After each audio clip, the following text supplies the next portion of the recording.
Mapagpalang araw. Kaibigan, simula na po ang aming pag-aaral o pagbubulay ng Ebanghelyo.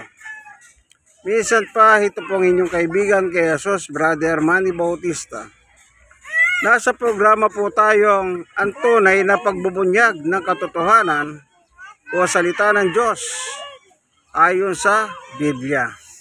Nandito po kami sa Paradise Site, Barangay 128, Zone 10, Housing Permanent Housing.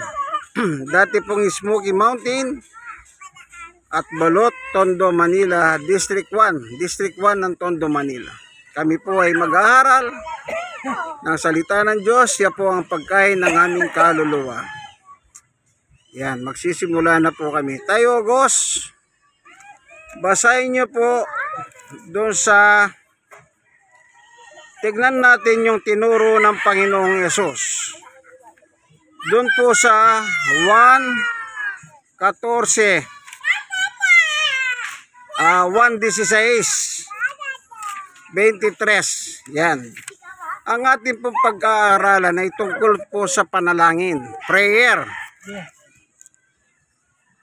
Kasi po sa panahon natin, marami na pong prayer ang naririnig natin ngayon. Magmula pa po ng likhain ng Diyos ang tao, sila ay natutulang tumawag sa Diyos nang ipinanganak po si Seth. Nang may panganak po si Seth, doon po nagsimula ang kasaysayan ng mga tao na tumawag sa Diyos. Pero abang tumatagal po ang mga tao, nagiging iba po ang kanilang panuntunan sa buhay.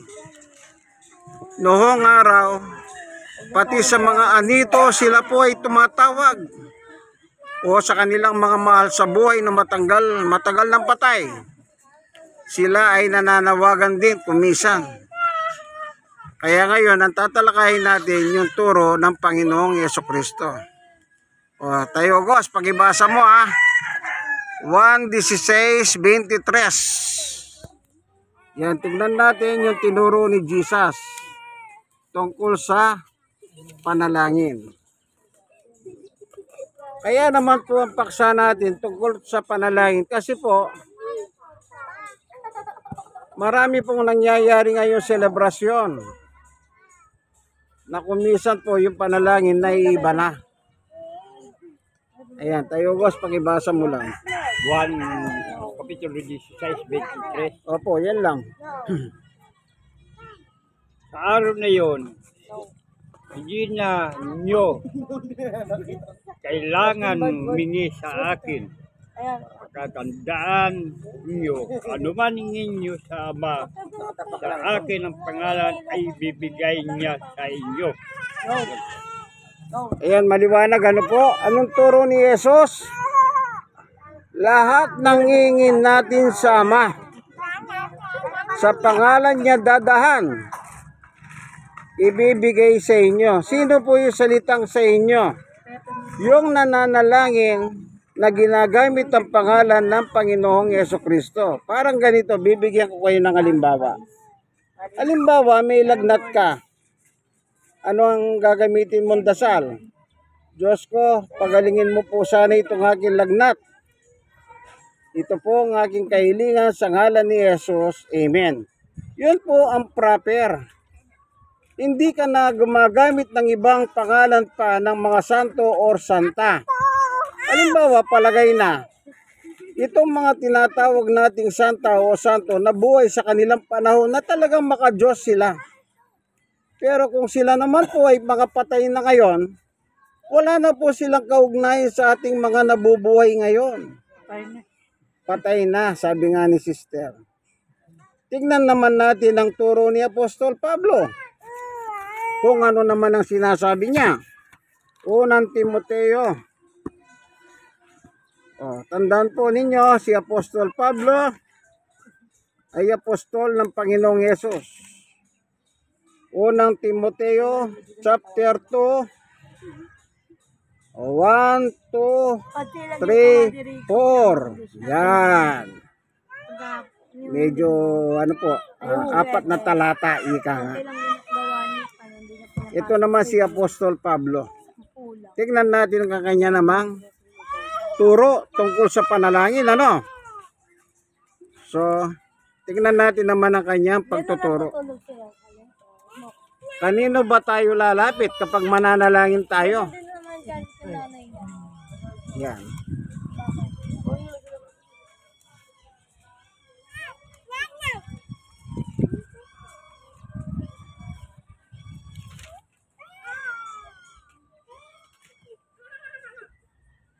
Babasahin. Opo, pag-ibasa niyo Tatay Ogos. Unang Timoteo, Kapitulo 2, 1, Patalaan 1, 2, 3, 4. Una sa lahat,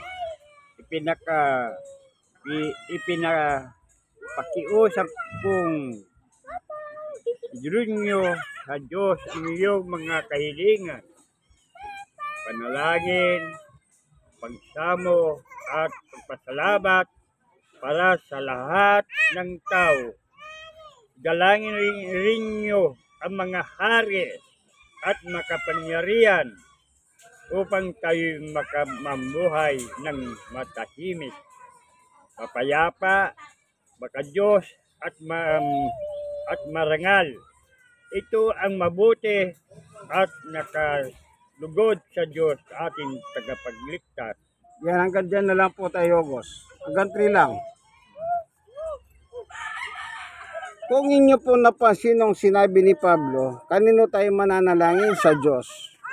Yan palang pananalangin sa Diyos, ang sabi niya po sa verse 3. Anong nakalagay doon? Tayo, Ogos, ulitin mo nga yung verse 3. Verse 3 lang po. Ito ang mabuti at nakalugod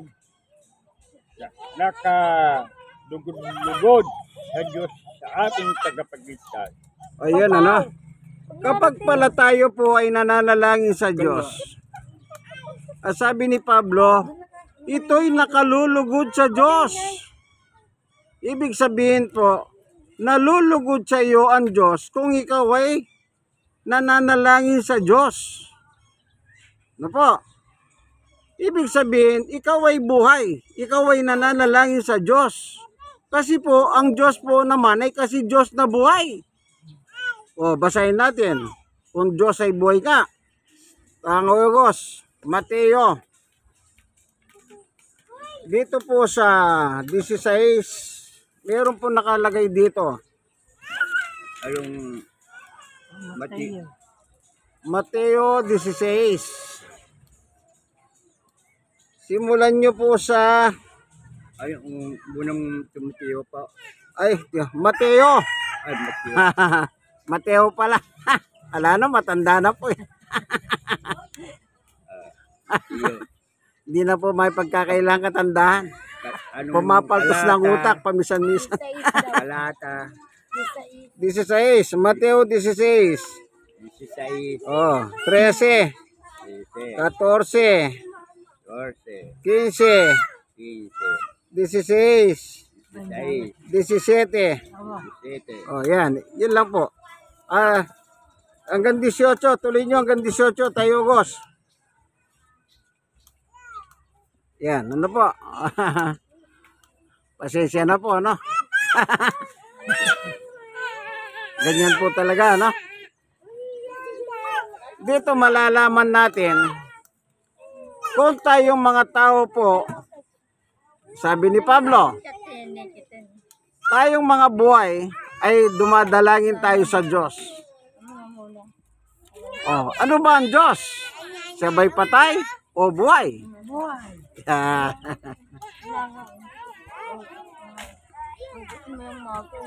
Ang wala na, nag-text na. Advice ko na upugi. Hindi na napanood na rin siya. Basahin na po. Mateo 16, 13, 14 yung babasahin. Sige po. Nang dumating si Jesus sa bayan ng Caesarea ng Pilipos, siya ng kanyang mga alagad. Sino raw ang anak ng tao ayon sa mga tao? At sumagot sila, ang sabi po ng ilan, kayo, Juan, na tagapagbautismo. Sabi po naman ng iba, kayo si Elias. At may nagsasabi po kayo si Jeremias o isa sa mga propeta. Tinanong ulit sila ni Jesus, ngunit para sa inyo, sino ako? Sumagot si Simon Pedro, kayo po ang Kristo, ang anak ng Diyos na buhay. Sinabi sa kanya ni Jesus, pinagpala ka, Simon, na anak ni Jonas, sapagkat ang katotohanan ng ito hindi nayag sa iyo ng sino man tao, kundi ng aking Ama na sa langit. At sinasabi ko sa iyo, ikaw ay Pedro, at sa ibabaw ng batong ito ay itatayo ko aking iglesia, at ang kapangyarihan ng kamatayan ay hindi magtatagumpay laban sa kanya. Ayan. Tayo, go, sulitin mo yung verse 16. 16 lang po ang ulitin nyo. Sumagot si Simon Pedro, kayo po ay ang Kristo at ang anak ng Diyos na buhay. Amen. Anong sabi niya? Anak ng Diyos na buhay. Ibig sabihin, buhay po ang Diyos. Kaya tayong mga taong buhay, nananalangin din tayo sa Diyos na buhay. Huwag po tayong manalangin sa mga taong patay. Yung patay, patay na po yun. Hindi na po makasagot yun. O sige nga, kaibigan. Umanap ka ng kamag-anak na kamamatay lang. Kausapin mo kung makakasagot siya o hindi na. Hindi na po makakasagot, patay na. Yan. Kaya tayong mga taong buhay, inuutosan ni Pablo na tayo po ay dumulog sa Diyos, sa Diyos na buhay. Amen po ba? O sige, meron pa tayong babasahin. Ano? Unang Tesalonica chapter 5 16, 17, 18. Ayan. Sulat ni Pablo rin po ito. Ano? Tandaan nyo po, si Pablo po, apostol ng mga Pilipino. Tayo, Pilipino, entil. Kung hindi ka entil, udyo ka. Eh, Pilipino po tayo, hindi naman tayo udyo. Kaya entil po tayo. Ang apostol natin ay si Pablo. Yan. Unang Tesalonica chapter 5 verse 16, 17, and 18. Yan po bang pagdalangin sa Diyos na buhay? Ano bang sabi ni Pablo dyan?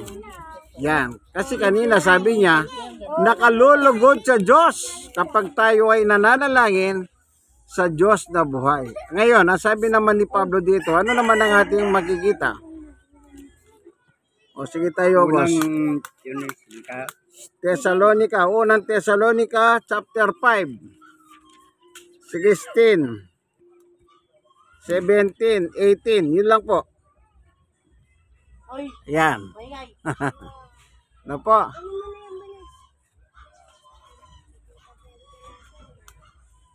Good afternoon po sa lahat. Ano, kayong mga nanonood ng video ito. Sana i-share nyo nang i-share sa inyong mga kaibigan. Alam nyo po, kaya sana mag-share kayo ng mga walang kabuluhan sa Facebook. Baka makahanap lang kayo kahaway. Sigurado, pag mali ang inyong pag-share, away ang hanapin nyo. Pero kung sinishare nyo tungkol sa Diyos, sasabihin ng tao, Amen. Di po ba? Amen. O, tayo, Gos, pakibasa mo na. Kapilito 5, 16, saka 17, 18. Opo, unang Tesalonica. Opo. Maggalak kayo lagi. Palagi kayong manalangin. At magpasalamat kayo sa Diyos sa lahat ng pagkakataon. sapagkat ito'y ang kalooban ng Diyos para sa inyo, sa inyong pakiisa kay Kristo Jesus. Yan lang. Oh, kita nyo po. Ano daw sabi ni Pablo? Nalain. Kailangan nagagalak kayo. Hindi yung nananalangin kayo para kayo naluging in check. Kailangan masaya po kayong dumudulog sa inyong panalangin. Hindi naman yung para kayo nababaliw. Huwag naman ganon. Yung masaya yung pakiramdam mo. Kasi dudulog ka na naman sa Diyos. Oh, anong sabi niya? Palagi. Hindi po sinabi ni Pablo na manalangin ka minsan lang. Ang sabi niya palagi. Ibig sabihin po ng palagi, palagi-lagi tayong magpasalamat sa Diyos sa lahat ng pagkakataon. Halimbawa, nagalmusal ka. Bago ka magalmusal, pasalamat. Bago ka manangalian, pasalamat. Bago ka magapunan, pasalamat. Bago ka matulog sa gabi, pasalamat. Pagkagising mo sa umaga, pasalamat na naman. Yun po yung lagi-lagi. Alam nyo po, huwag nyo pong katamaran ng panalangin, pasalamat sa Diyos. Bakit? Sige kayo, baka magtampuan Diyos, iiling kayo, hindi na kayo bibigyan. Oh. Baka akala nyo po, kaya maraming nabibigong tao. Anong sabi nila? Ang tagal ng aking prayer request, bakit hanggang ngayon? 1 taon na. Ba't hindi pa binibigay ng Diyos? So, anong ginagawa ng tao? Ay, hindi na ako mananalangin. Total, hindi naman binibigay. Yun ang mangyayari. Ang kinatatamaran. Ano pa? Tamad na ba kayo manalangin, kaibigan? Huwag naman. Nakita nyo po, kailangan masaya kang nananalangin sa Diyos. At ano pa sinabi ni Pablo? O pakiulit mo kayong 18, Tatay Ogos, kung ano nakalagay doon. At magpasalamat kayo sa Diyos sa lahat ng pagkakataon, sapagkat ito'y ang kalooban ng Diyos para sa iyong pakipag-isa kay Kristo Jesus. Ano sabi niya? Yan palang magpasalamat through prayer, kalooban ng Diyos. Kalooban ng Diyos, hindi kalooban ng demonyo. Kapag hindi ka nagpapasalamat, kaibigan, sa Diyos, ibig sabihin, isa ka sa mga demonyo ni Satanas sa lupa. Eh bakit ko nasabing demonyo? Eh, hindi ka marunong magpasalamat eh. Oh. No? Isa ka sa mga demonyo. Ngayon, para wag kang matawag na demonyo, eh magpasalamat kang palagi sa Diyos. Ganito lang kasimple. Bigyan ko kayo ng simpleng ilustrasyon. Bakit po yung kapitbahay ninyo, kada bigyan ka ng masarap na pagkain, lagi mo sa pinasasalamatan? Kung minsan pa ulit-ulit pa yung pasalamat mo eh. Ano sasabihin mo sa kaya kapitbahay mo? Ay, salamat, mare. Maraming salamat. Ikita nyo, maraming pasalamat nyo sa kanya. Ano pa sinasabi mo sa kumari mo?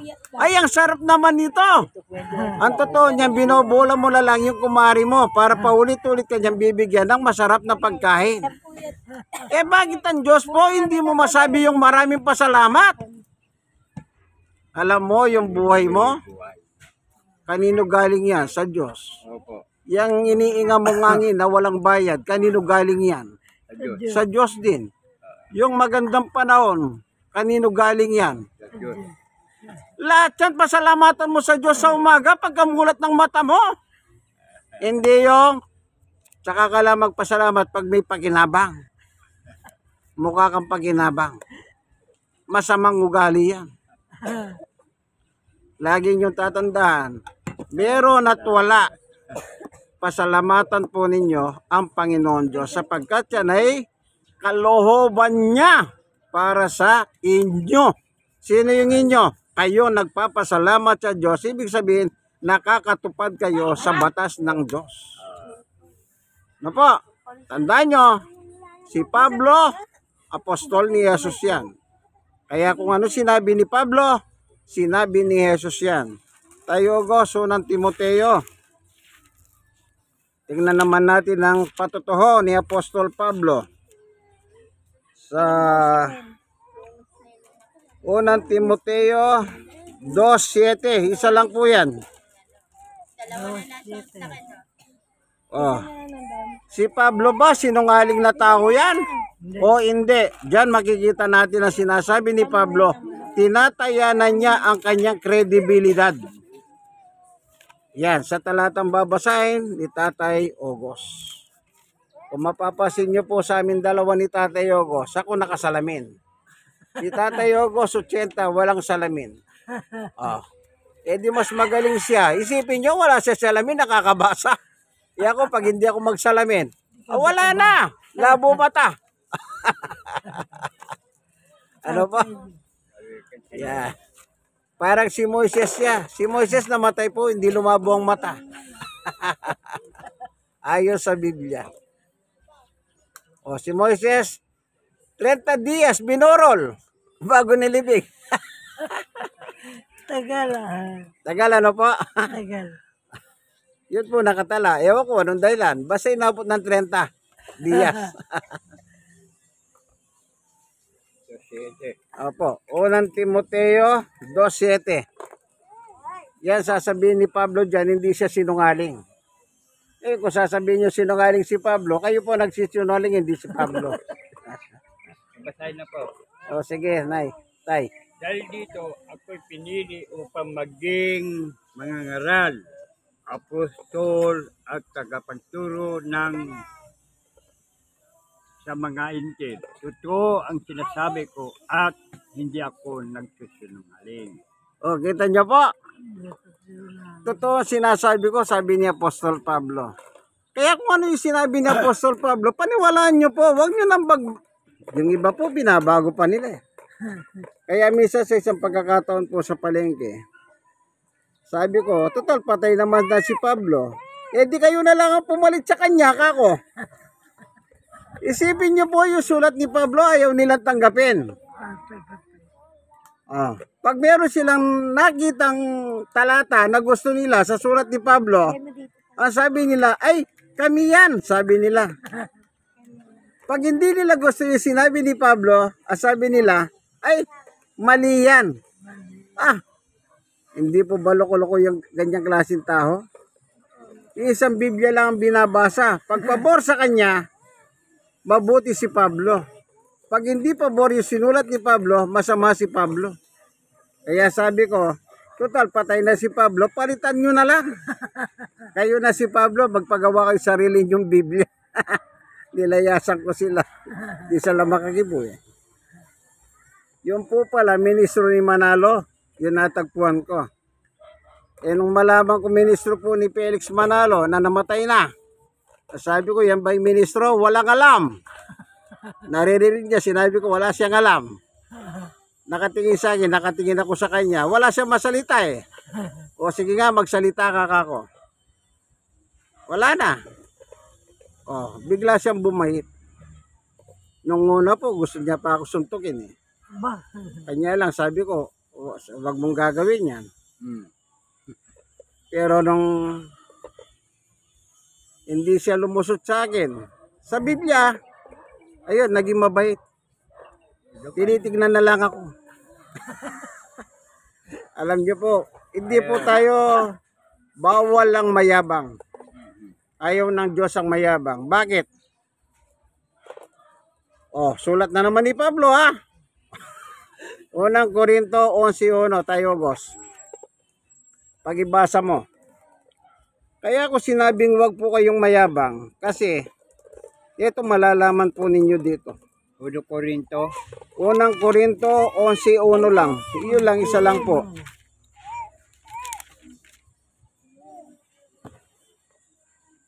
Kailangan po maging mabait tayong tao. Yung sinasabi ko sa inyo. Ministro ng Iglesia ni Cristo, kay Yumaong Felix Manalo yon. Mayabang ang dating. Pero nang siguro, gusto niya ako sukatin. Eh nung inarap ko na siya, hindi na po siya nakakibo. Ngayon, bumait na sa akin. Ilalaglag kita. Ayan, pagibasa tayo, boss.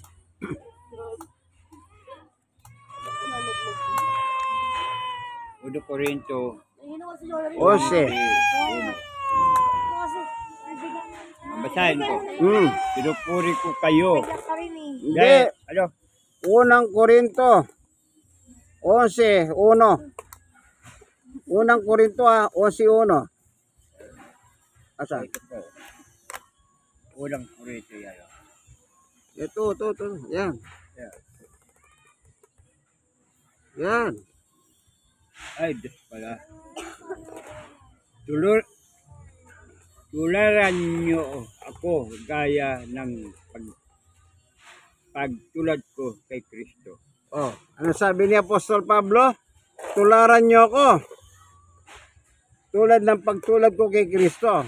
Ngayon, tignan natin si Kristo. Bakit sinabi ni Pablo, tularan natin siya? Ano ba ang pagkatao ni Kristo? Oh, Mateo, Tayogos. Mateo 11.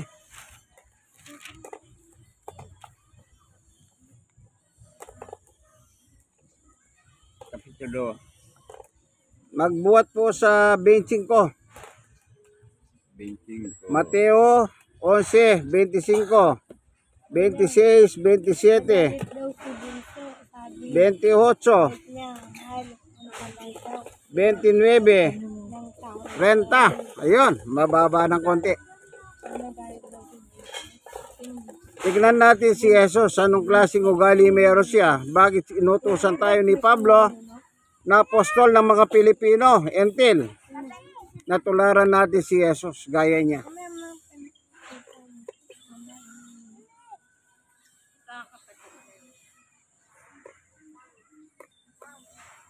Ayun pala, lugar sa akin lang. Tayo na po. Oh, Mateo 11, 25 hanggang 30. ako. Nang panahon yun, sinabi ni Jesus, Ama, Panginoon ng langit at lupa, salamat sa iyo sapagkat nilihim mo ang mga bagay na ito sa marurunong at matatalino at inahayag mo naman sa mga may kalooban tulad ng kabata. O Ama, sapagkat ganun nga ang nais mo. Binigay na sa akin ang aking Ama ang lahat ng bagay.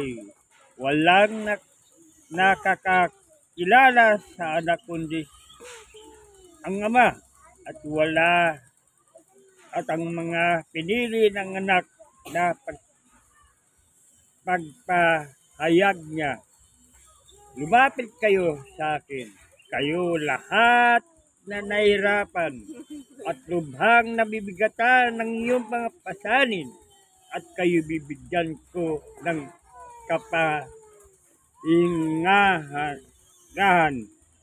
Pasanin niyo ang aking pabatok at matuto kayo sa akin sapagkat ako'y maamo at may mababang loob. Makakatakbo kayo sa akin ng kapahingahan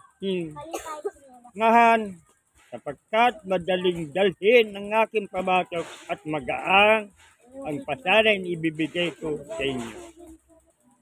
Yan, purihin ng Panginoon. Kung inyo pong mapapansin nyo sa verse 25, pag-ibasa mo ulit yung verse 25 tayo, Gos. Nang panahon niyo, sinabi Jesus, Ama, Panginoon ng langit at lupa, salamat sa iyo sapagkat nilihim mo ang mga bagay na ito sa marurunong at matatalino at inihayag mo naman sa mga bagay may kalooban tulad ng kabata. Ayan, ano po.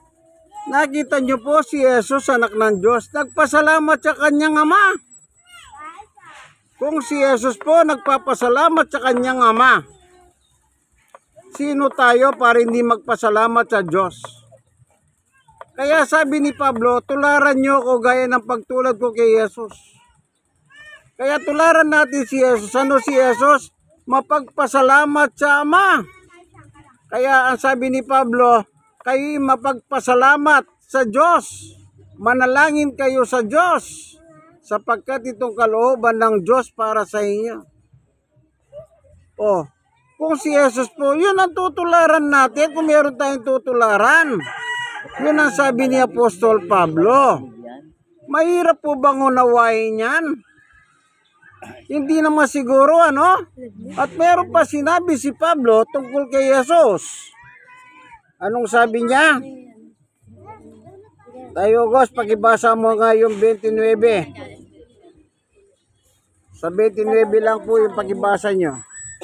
Pasanin nyo ang aking pamatok at matuto kayo sa akin sapagkat ako'y maamo at may mababang loob. Makakatakbo kayo sa akin ng kapahingahan. O yan. Gandun lang po yan. Anong sabi po ni Panginoong Yesus? Matuto kayo sa akin. O, kanino tayo matuto? Kay Jesus. Ano si Jesus? Mababang loob. Yan. Ibig sabihin po, mababang loob, lagi pong nagpapakumbaba. Kaya lahat po tayong mga tao, dapat maging kagaya natin siya na mapagkumbaba. Ang problema po sa mga tao, pagka nagkaroon ng konting pakinabang, mayabang. O, hindi ba totoo yan, kaibigan? Baka naman isa ka sa mga mayabang. Kailangan tularan natin si Jesus. Ano si Jesus? Mababang loob. Ibig sabihin, sa ibang salin ng Biblia, mabait. Anong kabaliktaran ng mabait? Mayabang. Kapag mayabang ka, hindi ka sasamahan ng Diyos. Pero pag mabait ka, sasamahan ka ng Diyos. Kaya tayo pong mga tao, dapat lagi tayong mabuhay na mababa ang loob. Humbleness, ika nga po ng Amerikano. Kaya sa ating pong panalangin, ang ating dadalanginan ng Diyos sa pangalan ni Jesus. Kasi po si Jesus ang namamagitan sa tao at Diyos. Wala pong pwedeng manalangin sa Diyos na hindi dadaan kay Jesus. Lahat ng bagay, idadaan mo kay Jesus.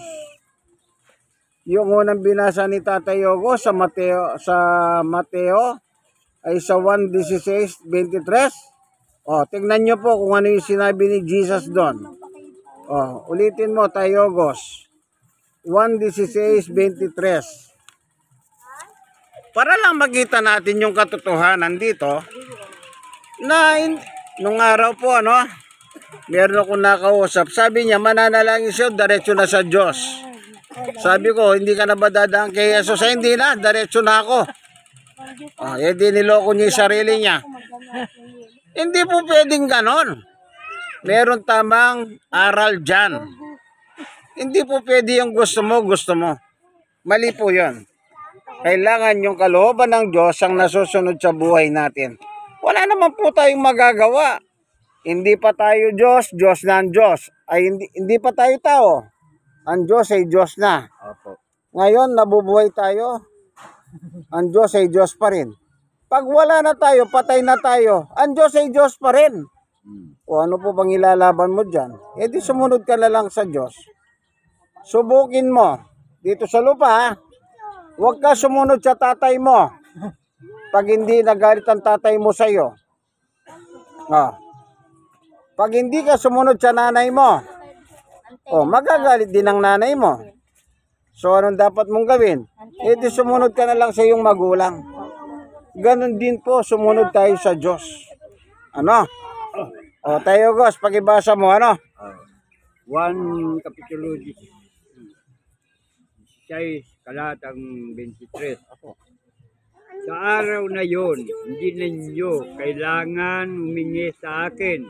Pagkatandaan ninyo, anuman hingin nyo sa Aba, sa akin, pangalan ay bibigay niya sa inyo. Yun lang po. Oh.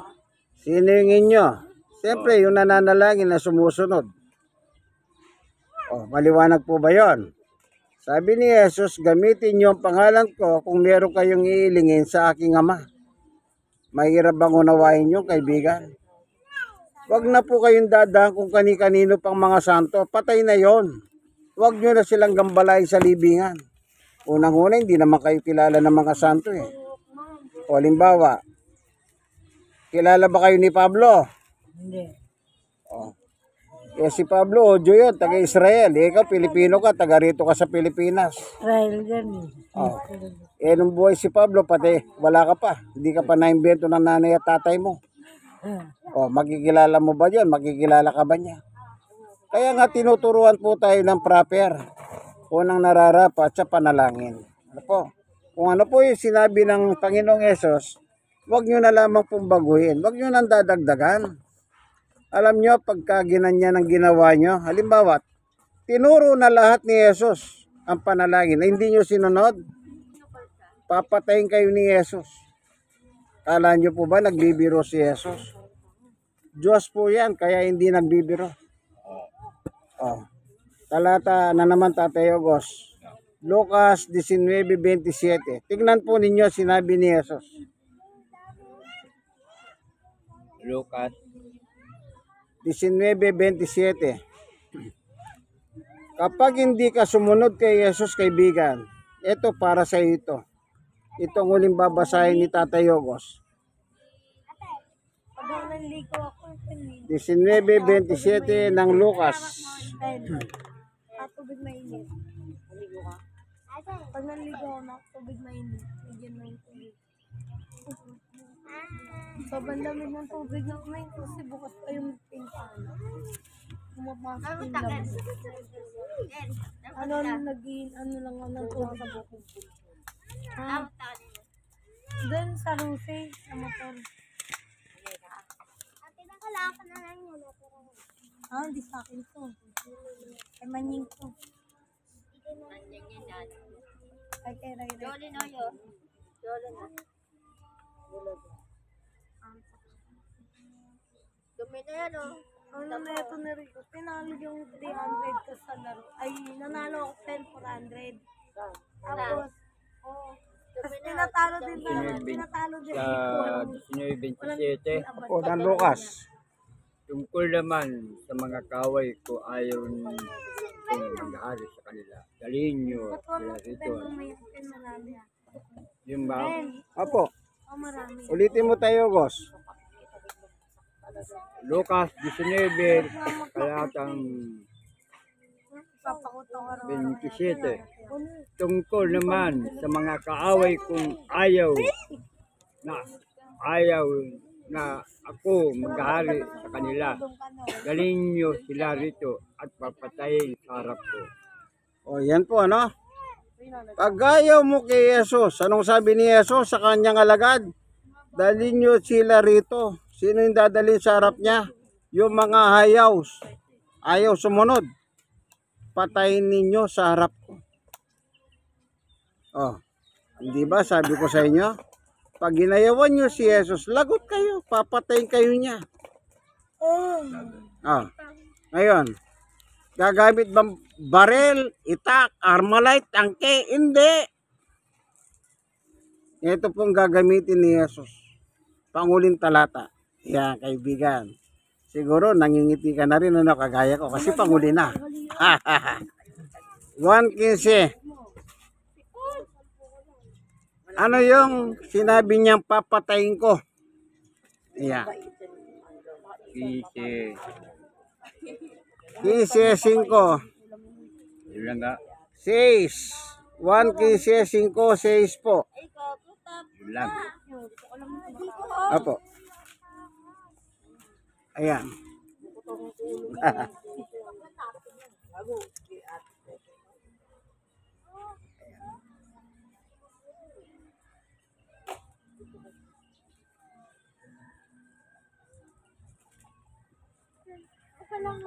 Dalawang kalata lang po, no?